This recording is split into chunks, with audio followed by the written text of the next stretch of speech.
세계 증시와 우리 증시를 짚어보는 시간 3분 증시입니다. 연합인포맥스 권용욱 기자 나와 있습니다. 안녕하세요. 안녕하십니까? 네, 간밤 미국 증시 어땠습니까? 네, 간밤 뉴욕 증시는 이스라엘과 팔레스타인 간의 무력 충돌 소식에도 상승했습니다. 마감가를 살펴보면 다우지수는 전장보다 0.59%, S&P 500 지수는 전장 대비 0.63% 각각 올랐고요. 나스닥 지수는 0.39% 뛰었습니다. 투자자들은 무엇보다 이스라엘과 팔레스타인의 무력 충돌이 미칠 파장을 주시했는데요. 팔레스타인의 무장단체 하마스가 이스라엘을 기습 공격했고 이스라엘은 곧바로 보복 포격하고 가자 지구를 전면 봉쇄했습니다.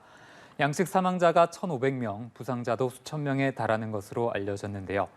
뉴욕 증시도 장 초반만 해도 전쟁 우려에 일제히 하락세로 출발했습니다. 특히 이번 전쟁에 석유 수출국 기구의 주요 생산국인 이란이 관련돼 있어 최근 며칠간 안정됐던 국제 유가가 다시 급등했는데요. 다만 지수는 장 후반 들어 상승세로 돌아서며 거래를 마쳤습니다. 하마스 고위 관계자가 이스라엘과 휴전 가능성을 언급하며 전쟁 우려가 일부 줄어들었고요.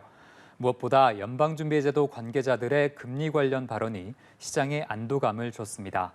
최근 장기 국채 금리 상승으로 연준의 추가 금리 인상 필요성이 줄었다는 발언들이 나왔는데요.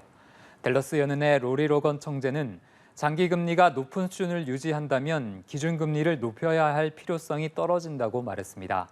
필립 제퍼슨 연준 부의장도 최근 국채 수익률 상승에 따라 연준 인사들이 신중하게 진행할 수 있는 위치에 서 있다고 했는데요. 연준 인사들이 이전보다 금리 인상에 더욱더 신중해질 수 있다는 의미입니다. 네, 전쟁 우려가 있음에도 연준의 발언이 시장에 더 큰 영향을 준 거네요. 네, 그렇습니다. 지난 주말 사이 나온 미국의 비농업 고용 지표도 연준의 긴축 우려 약화에 그 영향이 최소화됐었는데요. 미국의 비농업 고용 숫자가 예상보다 매우 견조하게 나왔음에도 최근 국채 금리 상승이 사실상의 긴축 효과가 있을 수 있다는 주장이 힘을 받았습니다. 실제 미국 금리 선물 시장은 11월 금리가 동결될 가능성을 90% 가까이 보고 있고요. 12월에도 금리가 동결될 가능성을 70% 넘게 반영하고 있습니다. 네, 전쟁 우려에 국제 유가는 크게 뛰었죠. 네, 그렇습니다. 유가가 뛰면서 에너지 관련주가 일제히 올랐는데요. 마라톤 오일과 엑소모빌 주가가 각각 6%와 3% 이상 상승했고요. 방산주인 로키드 마틴과 노스롭 그루만의 주가는 각각 10% 내외로 급등했습니다. 반대로 항공주는 항공사들이 이스라엘 항공편을 대거 취소했다는 소식에 하락했는데요. 아메리칸 항공과 유나이티드 항공, 델타 항공 등의 주가가 모두 4% 넘게 내렸습니다. 전문가들은 이번 중동 사태가 투자 심리를 악화시키고 전망의 불확실성을 키울 수 있다고 보면서도 이번 사태가 미칠 영향을 정확히 가늠하는 데는 며칠의 시한이 필요할 것으로 진단했습니다. 네, 마지막으로 오늘 코스피 전망 짚어주시죠. 네, 지난주 코스피는 한 주간 2% 넘게 내렸습니다. 지수는 2,409부근에서 거래를 마쳤는데요.